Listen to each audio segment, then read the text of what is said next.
few weeks ago I published a video detailing the appearance of Swedish Carl Gustaf M45 submachine guns in Ukraine.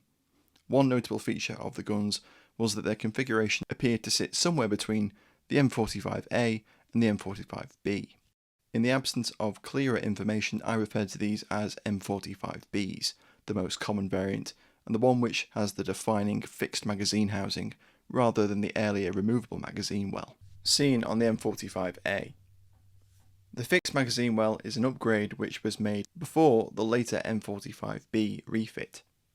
It seems that there was some fluidity to how the upgrades were carried out, leading to some guns with mixed features.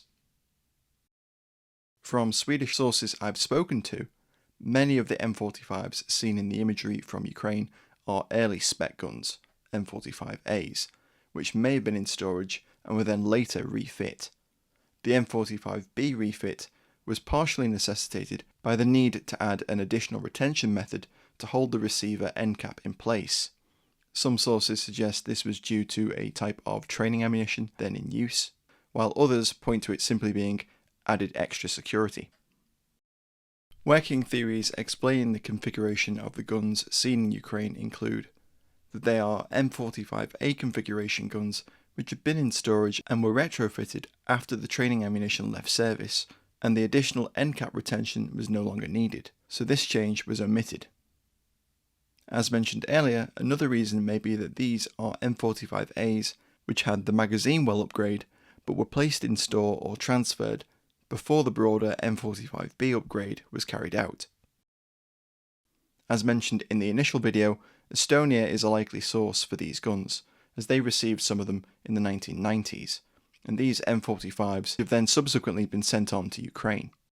Regardless of origin country, the result is guns which do not have the additional end cap retention nor the green finish of the Swedish Army's M45Bs.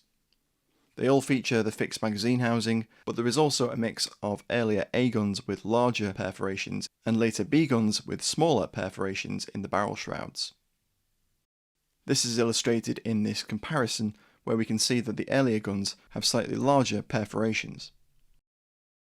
Since the last video, a couple of other sources showing M45s in Ukraine were shared with me, including this image of a Ukrainian combatant with a Swedish K which has these smaller barrel shroud holes.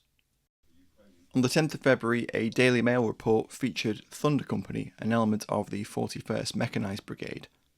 Members of the company showed journalist Richard Pendlebury an M45 from their inventory. The company's deputy commander describes it as a museum piece.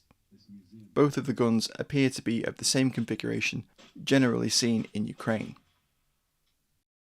On the 4th of March, another short video of a Ukrainian combatant firing an M45 was shared. It's unclear when or where the video was filmed, but it appears to have been shot at a range. My special thanks to Henrik Jansen for his time, insights and imagery, and to numerous others for their knowledgeable input. Thank you to Weapons Illustrated for their help sourcing imagery. There's a link to their profile in the description box below, so check them out. And to Enrico, who appeared in some of the photographs and commented on the original video and provided a little bit more context on some of the guns seen in Ukraine. Thanks for watching. This was just an additional addendum to the earlier video. If you haven't caught that one, definitely check it out, as well as the rest of my series on weapons being used in Ukraine.